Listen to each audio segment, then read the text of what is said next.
हाय दोस्तों, आपका एक बार फिर से स्वागत है एवीएस टेक्निकल स्टडी में। जैसा कि दोस्तों आपको मालूम है कि ईपीवीटी एग्जाम की 22 मार्च से स्टार्ट होने वाला है दोस्तों। तो इसलिए हम कुछ इंपॉर्टेंट डेरिवेशन लेके आए हैं अप्लाइड फिजिक्स पे, जो बहुत छोटे छोटे हैं और बहुत ही आसान तरीके से हम आपको समझाने की कोशिश करेंगे। और हमें आशा है कि आप भी उन्हें अच्छी तरह से समझ के अपना एग्जाम में अपना अच्छा स्कोर करेंगे। दोस्तों हम चलते हैं आज के कुछ, पहले तो हम बता देते हैं दोस्त पहले तो हम बता देते हैं इस वीडियो में हम क्या क्या डेरिवेशन किस किस की करने वाले हैं। पहला केस कात की,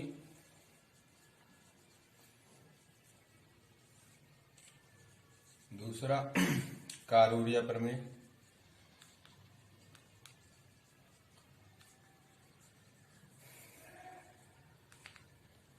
और तीसरा ऊर्जा संरक्षण सिद्धांत।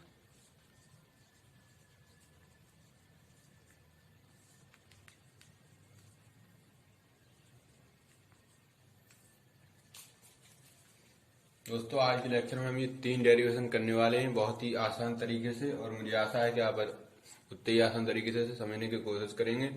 और यदि कोई आपको कोई समस्या हो तो हमारे वीडियो पर कमेंट करें, और इस समस्या का समाधान हम जल्दी आपके अपने अगले वीडियो में आपकी समस्या का समाधान करके आपको वो टॉपिक क्लियर कराएंगे। दोस्तों हम चलते हैं अपने पहले टॉपिक की तरफ कि इसका अर्थ क्या है।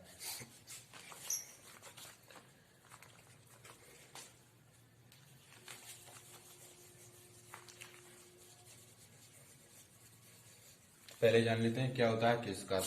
दोस्तों किसी पतली कांच की नली में, माना ये पतली कांच की नली है,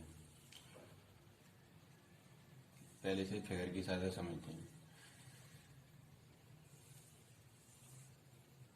किसी पतली, ये तो हमारा द्रव भरा हुआ है, किसी पतली कांच की नली में द्रव के उसकी ऊर्ध्वाधर स्थिति में,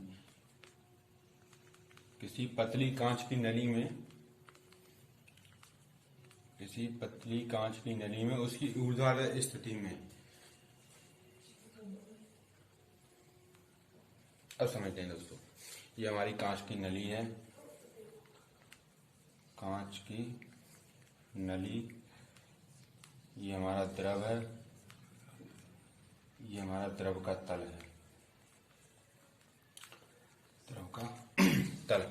अब समझते हैं दोस्तों किसका अर्थ क्या होता है। किसी कांच की पतली नली में उसकी ऊर्ध्वाधर स्थिति में, उसकी ऊर्ध्वाधर स्थिति में द्रव के ऊपर चढ़ने तथा नीचे उतरने की घटना को केशकात्त कहते हैं। केशकात्त में क्या होता है। केशकात्त में बाल के समान एक पतली नली होती है, जो हमारे सर का बाल होता है उसके समान एक पतली नली। उस नली को किसी द्रव में डुबोया जाए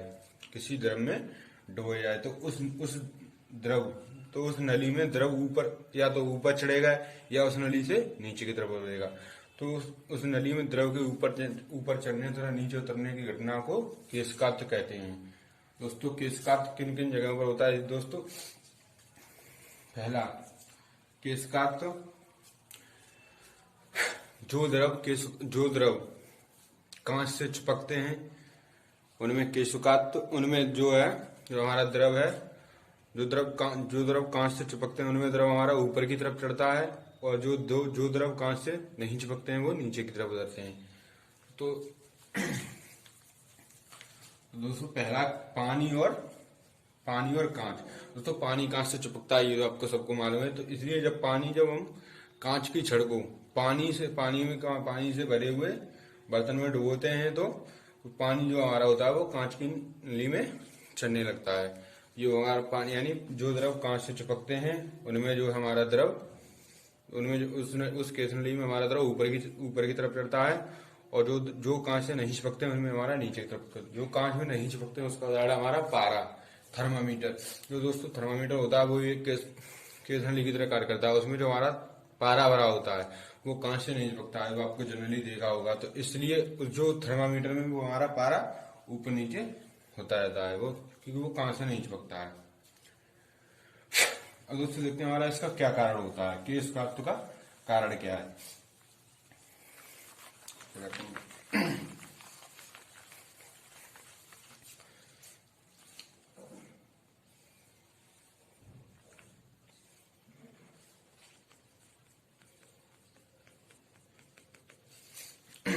केशकात का कारण क्या है?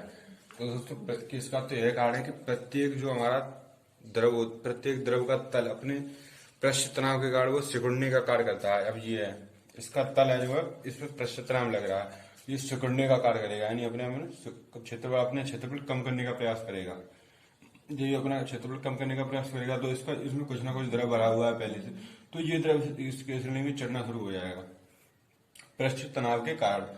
तो प्रत्येक तल पर हमारा पृष्ठ तनाव कार्य करता है, जिससे वह अपने क्षेत्रफल को कम करने का प्रयास करता है, जिसका कार्य हमारा द्रव होता है वो के श्रेणी में ऊपर की तरफ चढ़ने लगता है। इसकी दोस्तों हम डेरिवेशन देखते हैं। तो डेरिवेशन क्या है इसकी? डेरिवेशन कर लो इसकी। जो ये हमारी केस नली, इसके बाहर हमारा क्या लगेगा? दाब। जो नली के बाहर दाब, नली के बाहर दाब कितना लगेगा हमारा? P, pressure.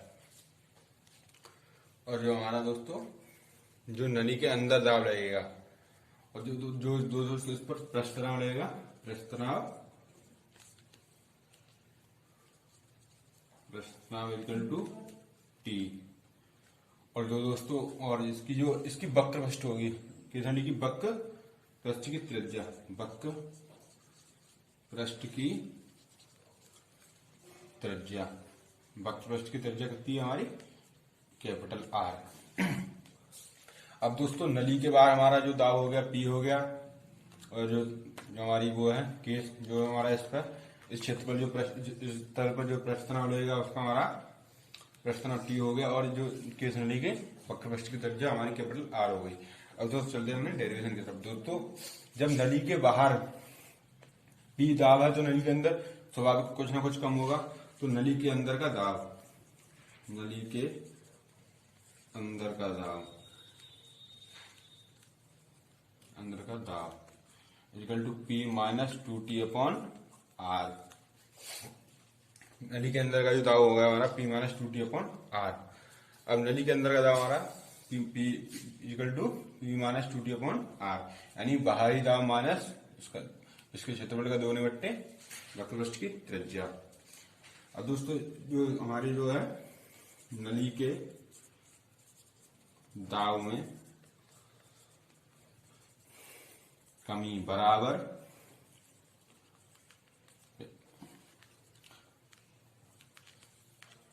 नली में ऊपर की ओर चढ़ा द्रव। अब दोस्तों नली, जो हमारी नली है उसके अंदर उसके दाब में क्या कमी हुई? अब दोस्तों बाहरी दाब ये है और अंदर का दाब इतना हो गया P minus 2t upon are, तो दाब में जो हमारी कमी हुई 2t अपॉन आर ही तो हुई, दाब में कमी equal to 2t upon are.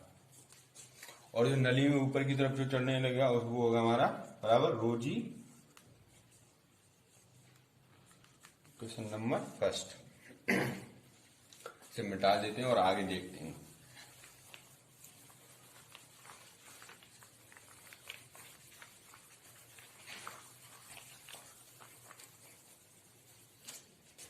T upon R equal to rho g, rho h दिया, रो जी एच एक ही बात है। तो 2t equal to R rho ji h, T equal to 1/2 R rho ji h. ये हमारा एक रिजल्ट हो गया। अब दोस्तों यदि ये जो हमारे जो केस नली में चढ़ा द्रव, यदि इसके तल से अलग देखते हैं,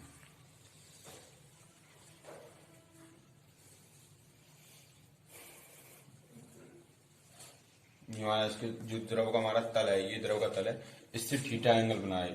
दोस्तों पहली बात दोस्तों केस अब दोस्तों मानते हैं, वैसे तो हमारा प्रश्न जो होगा पृष्ठ तनाव equal to 1/2 rho ji H, R rho ji H, R वक्र पृष्ठ की त्रिज्या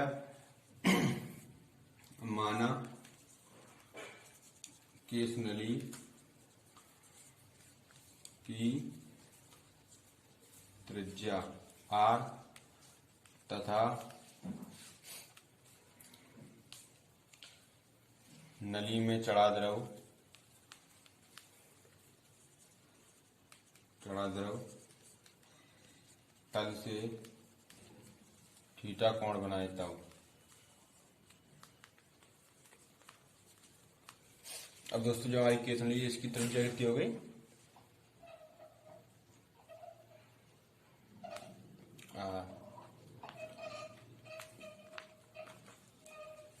हमारी त्रिज्या हो गई आर। अभी थीटा एंगल बना रहा है,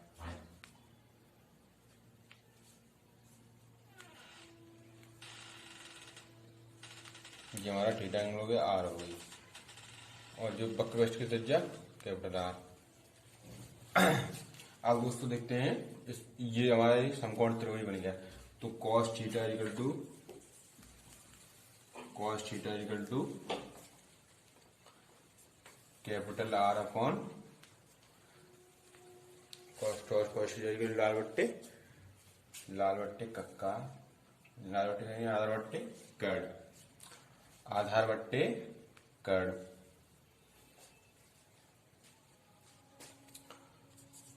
स्मॉल आर बट्टे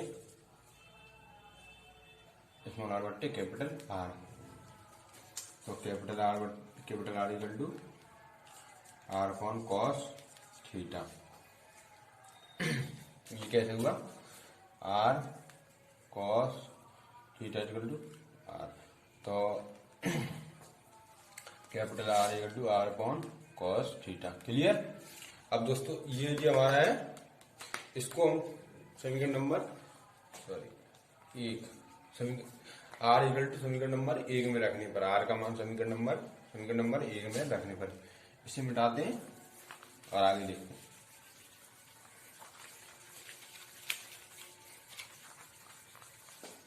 एक तो हमारा रिजल्ट ये हो गया T equal to 1.2 rho ji H R rho ji h, और दोस्तों 2t upon R cos 2t rho ji h, 2t cos theta equal to R rho ji h. H को गुणा कर दिया, ये ऊपर चला गया, इसके नीचे के ये ऐसे हो गया 2t अपॉन 1 बट्टे आर बट्टे कॉस थीटा, अंदर वाला अंदर से बाहर वाला बाहर से, 2t ये नीचे वाला ऊपर अंदर वाला अंदर। तो ये हमारा हो गया 2t cos theta upon R equal to rho ji H, rho H दी। अब कैंची को बड़ा कर दिया, 2t cos theta equal to rho R rho ji H. तो t equal to R rho ji H upon 2 cos theta. तो t equal to 1/2 rho ji H R, ये हो गई। अब दोस्तों हम चलते हैं अपने दूसरे टॉपिक की तरफ। दूसरा टॉपिक है कार्य ऊर्जा प्रमेय, वर्क एनर्जी थ्योरम। देखो कार्य ऊर्जा प्रमेय क्या होता है, किसी वस्तु द्वारा किया गया कार्य उस वस्तु की गतिविधि में परिवर्तन के बराबर होता है, यानी कि डेल्टा किसी वस्तु द्वारा किया गया कार्य उस वस्तु की गतिविधि में परिवर्तन के बराबर होता है, यानी W इक्वल टू ऐसे लिख लो, या तो delta K equal to W। ये हमारी है कार्य ऊर्जा प्रमेय, यहाँ डेल्टा K इक्वल टू गतिविधि में परिवर्तन और W इक्वल टू वस्तु द्वारा किया गया कार्य। अब दोस्तों की डेरिवेशन देखते हैं, डेरिवेशन कैसे करें। कार्य प्रमेय की थ्योरी तो यह है किसी वस्तु द्वारा किया गया कार्य उस वस्तु की गति में परिवर्तन के, उस वस्तु की गतिज ऊर्जा में परिवर्तन के बराबर होता है, जहाँ delta K equal to W, जहाँ डेल्टा K इक्वल टू गतिज में परिवर्तन, W इक्वल टू वस्तु द्वारा किया गया कार्य। अब चलते हैं इसके डेरिवेशन की तरफ। माना किसी वस्तु का प्रारंभिक वेग u था, u है, तथा उस वस्तु का द्रव्यमान m है। या ऐसे आप ऐसे भी लिख सकते हो, माना किसी वस्तु का द्रव्यमान m है एवं उसका प्रारंभिक वेग u है, तब थ्योरी तो आप अपने हिसाब से लिख सकते हो, तब उस वस्तु पर F न्यूटन का बल लगाकर उसे गतिमान किया जाता है, तब उसका वेग v हो जाता है। यानी जो माना m द्रव्यमान की एक वस्तु है जिसका प्रारंभिक वेग u है, जिसका प्रारंभिक वेग u है, उसका प्रारंभिक वेग u है, और उस वस्तु पर F न्यूटन का बल लगाकर उसे और गतिमान किया जाता है, जिससे उसका अंतिम वेग v हो जाता है। अब चलते हैं इसके डेरिवेशन की तरफ। बहुत ही शानदार तरीके से, बहुत ही आसान तरीके से मैं डेरिवेशन करा रहा हूँ आपको। आपको यदि कोई डाउट हो तो आप कमेंट करें, और तो आपका डाउट हम अपने अगले वीडियो में सॉल्व करने की कोशिश करेंगे बहुत ही अच्छे तरीके से। दोस्तों, वस्तु की प्रारंभिक गतिज ऊर्जा, वस्तु की आरंभ में गतिज ऊर्जा,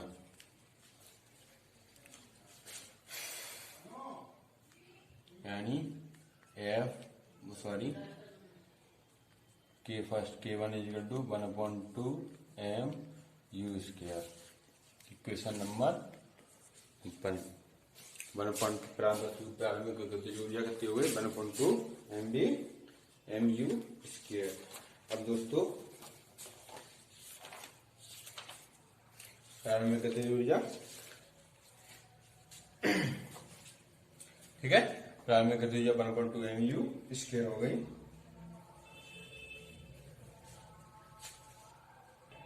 दोस्तों, मुझे लगता है कि इस तरीके से डेरिवेशन बहुत ही लॉन्ग होने वाली है, तो इसलिए दूसरा तरीका अपनाते हैं।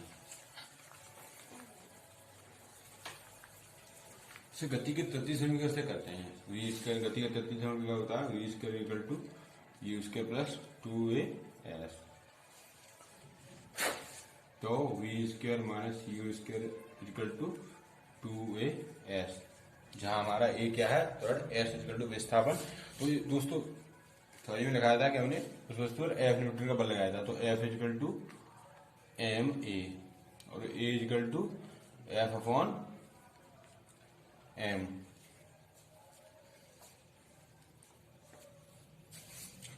चलो दोस्तों, इसे लगाते हैं। v square minus u square = 2 गुणा F/m × s। तो v square minus u square कैंची को उड़ा m = दिख नहीं रहा होगा, इधर देख नहीं रहा है स्मॉल।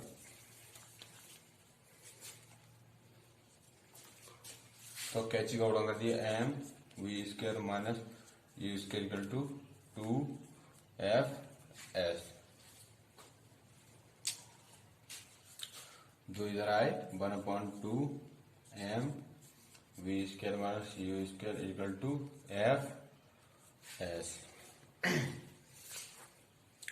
अब क्या ये ब्रैकेट हल किया, 1/2 m v square minus 1/2 m u square = f(s), but बल गुणा बल की दिशा में विस्थापन = w। तो 1/2 यानी प्रारंभिक गतिज यानी K2 माइनस K1 = W, या डेल्टा K = W। क्लियर? इसे कह सकते हैं। तो किसी वस्तु की गति एवं परिवर्तन उस द्वारा किए गए कुल कार्य के बराबर होता है। Work energy theorem completely. दोस्तों से गति के माना वस्तु का प्रारंभिक वेग u है और वस्तु का द्रव्यमान m है। उस पर F न्यूटन का बल लगाने से उस वस्तु पर F न्यूटन का बल लगाया जाता है, जिससे उस वस्तु पर ए त्वरण उत्पन्न हो जाता है, तब उसका वेग v हो जाता है।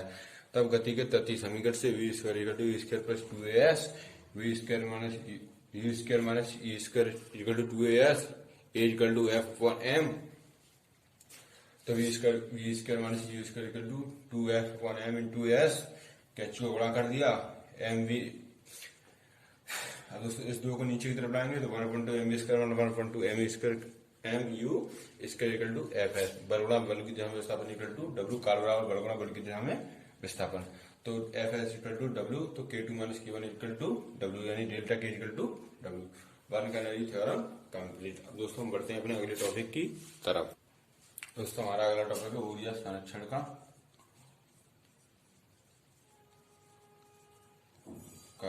सिद्धांत।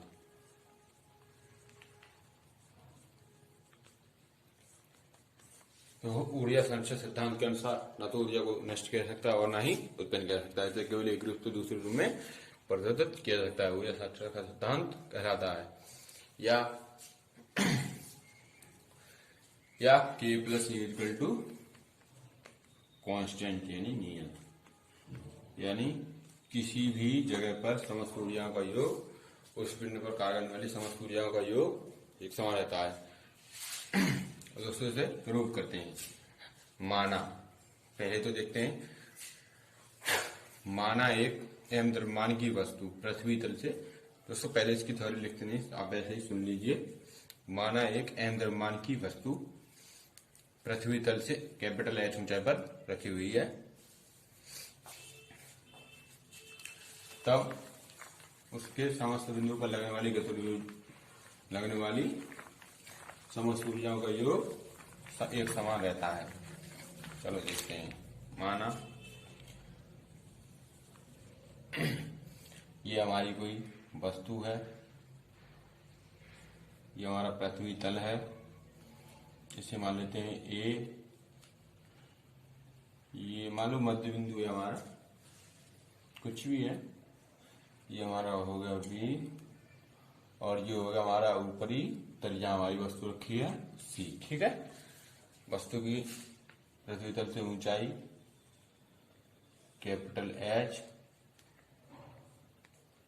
अब ठीक, क्लियर, इतना चीज क्लियर। अब दोस्तों हमारी कालूया बन में क्या कहती है कि उस वस्तु पर सभी जगहों पर लगने वाली समस्त ऊर्जाओं का योग नियत रहता है। दोस्तों अभी ये वस्तु बिंदु सी पर स्थिर अवस्था में रखी हुई है, तो बिंदु सी पर, तो हम बहुत ही शॉर्ट तरीके से करा रहे हैं, आपको बहुत अच्छे तरीके से करा रहे हैं। बिंदु सी पर कुल ऊर्जा इक्वल टू गतिज ऊर्जा प्लस स्थितिज ऊर्जा। क्लियर। अब दोस्तों ये वस्तु अभी स्थिर अवस्था में रखी हुई है, तो इसकी गतिज ऊर्जा तो शून्य होनी है। तो अब दोस्तों इसे कह सकते हो ई सी, यानी बिंदु सी पर है तो इसे ई सी बोल दिया, कोई फर्क नहीं पड़ने वाला उससे। तो ई सी इक्वल टू इसकी जो अभी ये स्थिर अवस्था में रखी हुई है, तो जब कोई वस्तु स्थिर अवस्था में रखी हुई है तो इसकी गतिज, यानी कोई उसका कोई वेग ही नहीं है, तो गतिज ऊर्जा शून्य होनी है। अब 1.2 m इसके लगा दो, v इक्वल टू 0, यानी स्थिर अवस्था में रखी है तो v इक्वल टू 0, तो इसकी गतिज ऊर्जा वैसे भी शून्य होनी है, तो 0 प्लस। अब दोस्तों स्थिर अवस्था में रखी हुई है, तो स्थिर अवस्था में किसी पिंड की गतिज ऊर्जा क्या होती है, उसकी पृथ्वी तल से ऊंचाई गुणा गति त्वरण और उसका द्रव्यमान। और उसका द्रव्यमान है हमारा m g, और हमारी पृथ्वी तल से ऊंचाई कैपिटल H, यानी E C equal to M G capital H। समीकरण नंबर 1। अब माना ये हमारा जो पिंड है, ये हमारी वस्तु है, गोल है, कुछ भी है, तो ये दोस्तों हम इसे ऊपर से बिंदु सी से गिराना प्रारंभ करते हैं। इसे गिराते हैं,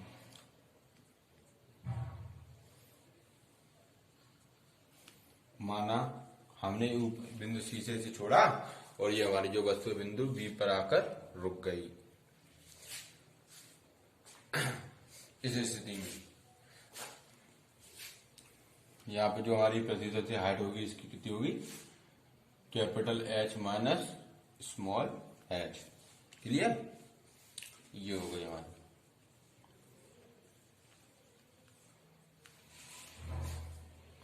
क्लियर। अब बिंदु बी पर दोस्तों, बिंदु बी पर कुल ऊर्जा, बिंदु बी पर ऊर्जा यानी स्थितिज ऊर्जा यानी के प्लस यू, काइनेटिक ऊर्जा दोनों ही होनी है इसकी, गतिज ऊर्जा और स्थितिज ऊर्जा, यानी ई बी इक्वल टू। अब दोस्तों एक मिनट, सॉरी गलती हो गई। अब दोस्तों ये बिंदु सी से कुछ इसने एच नीचे की तरफ एच दूरी तय की है, तो इसका कुछ ना कुछ वेग होगा, वेग में परिवर्तन होगा, यानी प्रारंभिक वेग में ये दोस्तों इसका प्रारंभिक वेग यू होगा और अंतिम वेग v होगा। दोस्तों इसका अंतिम वेग देखते हैं, गति के दोस्तों यानी गति समीकरण से U square equal to U V square equal to A square plus 2g h। दोस्तों ये वस्तु स्थिर अवस्था में रखी हुई है, तो इसका प्रारंभिक वेग 0 हो गया, यानी V square equal to 2g h। Clear. बस हमें इसकी वी स्क्वायर की जरूरत तो हम आगे से नहीं करते हैं। इसकी स्थितिज ऊर्जा देखते हैं, यानी काइनेटिक ऊर्जा तो 1/2 m इंटू, सॉरी दोस्तों ये कैपिटल जी होगी, सॉरी स्मॉल जी होगी, सॉरी 1/2 m 1/2 g h, यानी वी स्क्वायर का मान रख दिया हमने प्लस। अब दोस्तों इसकी हमारी स्थितिज ऊर्जा यानी m कैपिटल में एम जी प्रतितल से ऊंचाई, capital H minus small H, 2 से 2 cancel, M G H plus M G capital H minus M G small H, M G H से एम जी एच कैंसिल, यानी E B equal to M G H, समीकरण number 2। अब ई C equal to, अब बिंदु हम short में लिखते थे, बिंदु सी पर हमारी कुल ऊर्जा देखते हैं, सॉरी दिखाई नहीं दे रहा इधर,